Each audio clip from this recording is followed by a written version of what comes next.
pala ang labas nito. Ha? Dumukulay.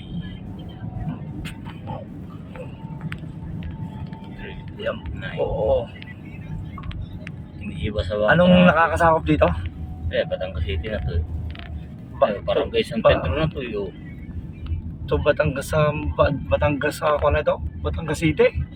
Batangas City na to. Ang ganda ng bandahan. Oh guys. Dito kami piradaan sa bypass road. No. Dami din palang nadaan dito.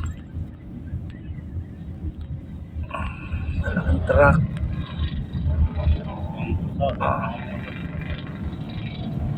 Oo, yan. Ayan. Mayroon pala kinuwari din, no? Kinuwari din.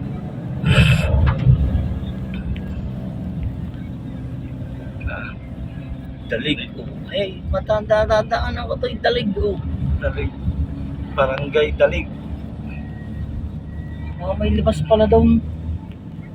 Kung doon tayo sa kabila dumaan kanina. Oo, meron din yan dyan. Eh kasi hindi ka naman pinadaan ng Wala, pinabalik ka po ron eh. Kung pinabalik ka ng Mga dadaan ako yung Google dalig San Pedro na yan. pinabalik ka ng Google. Naka-Google Map ka na baga. Nag-google nga ako dun nga sa Ay kaso pinabalik ay kaya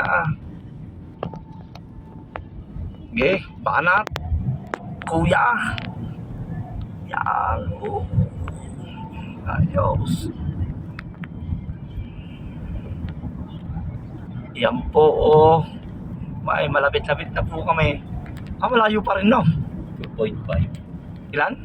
45 minutes. 45 minutes pa. Oo. Ayan guys, 45 minutes pa. Makumarating sa aming destinasyon. Ganda pala dito. Maganda pala dito ang dumaan.